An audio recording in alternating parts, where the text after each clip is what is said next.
السلام علیکم دوستو، آج کی کہانی کا نام ہے عامل بابا اور جادوگر۔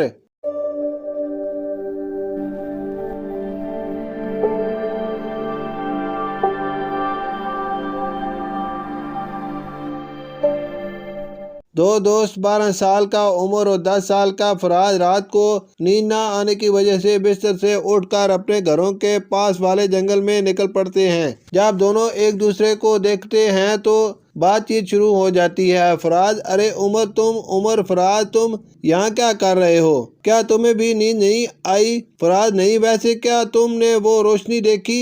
عمر: مطلب وہ روشنی جو ابھی جنگل کی طرف سے ابھری تھی؟ فراز: ہاں۔ عمر: چلو جا کر دیکھتے ہیں کیا ماجرا ہے۔ فراز: ٹھیک ہے۔ دونوں جنگل کی طرف بڑھنے لگتے ہیں۔ کچھ دیر چلنے کے بعد انہیں جنگل کے بیچوں بیچ دو لوگ دکھائی دیتے ہیں۔ وہ چپکے سے جھاڑیوں میں چھپ کر دیکھتے ہیں۔ ان میں سے ایک شخص دیکھنے میں کوئی عامل بابا لگتا تھا اور دوسرا شاید کوئی جادوگر تھا۔ دونوں کی آوازیں گونج رہی ہوتی ہیں جیسے کوئی مقابلہ چل رہا ہو۔ جادوگر کے ہاتھ میں ایک چھڑی اور بابا جی کے ہاتھ میں ایک انگوٹھی ہوتی ہے۔ وہ دونوں آپس میں تیز آواز سے جھگڑ رہے ہوتے ہیں۔ جادوگر: جو چاہے کر لو عامل، مگر میری اس جادوئی آنکھ والی چھڑی کا مقابلہ نہیں کر پاؤ گے۔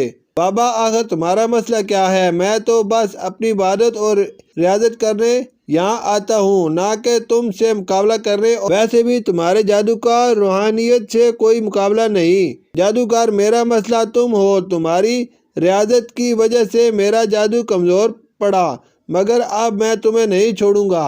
اتنا کہہ کر وہ اپنی چھڑی لہراتا ہے اور اس میں سے ایک لال رنگ کی روشنی بابا جی کی طرف بڑھنے لگتی ہے۔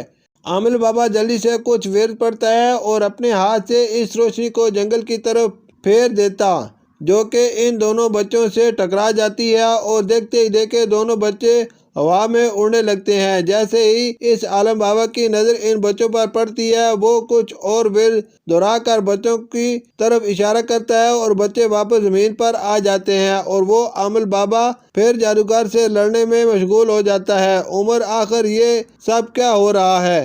فراز: ایک مزیدار لڑائی چل رہی ہے۔ اور کیا؟ عمر: چپ کرو، ہمیں اس بابا کی مدد کرنی چاہیے۔ فراز: ہاں، میں بھی انہی کی طرف ہوں۔ عمر: لگتا ہے جادوگر کی ساری طاقت اس چھڑی میں ہے، اس چھڑی کو اس سے لینا پڑے گا۔ اتنے میں جادوگر ایک نیا منتر پڑھنے لگتا ہے، مگر بچے اس کا منتر شروع ہوتے ہی جھاڑیوں سے باہر آ کر اس پر پتھر پھینکنا شروع کر دیتے ہیں۔ جادوگر منتر بھول کر غلط پڑھ دیتا ہے اور ایک اپنے ہی جادو سے ایک بلی میں تبدیل ہو جاتا ہے۔ عامل بابا بچوں کی طرف متوجہ ہوتا ہے اور ان کا شکریہ ادا کرتا ہے۔ بابا: واہ بچوں، تم نے تو کمال کر دیا۔ کیا میں تمہارے لیے کچھ کر سکتا ہوں؟ فراز بلی کو اٹھا لیتا ہے: مجھے تو ہمیشہ سے ایک بلی چاہیے تھی۔ عمر بابا جی سے مخاطب ہو کر: جی ہمیں بتائیے کہ یہ سب کیا تھا؟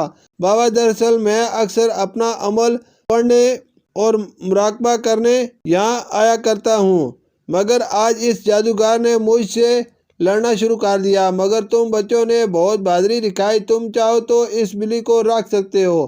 اس کے بعد عامل بابا آگے بڑھ کر جادوگر کی وہ چھڑی زمین سے اٹھا کر توڑ دیتا ہے اور انہیں آئندہ رات کو اس طرح اکیلے باہر نکلنے سے منع کرتا ہے اور بچوں کو ان کی حفاظت کے لیے کچھ عمل تعلیم کر دیتا ہے۔ آخر میں عامل بابا عمر کو اپنی انگوٹھی تحفہ میں دے دیتا ہے اور فراز بلی کو اپنے پاس ہی رکھ لیتا ہے اور پھر دونوں واپسی اپنے گھر جانے پر راضی ہو جاتے ہیں۔ شکریہ۔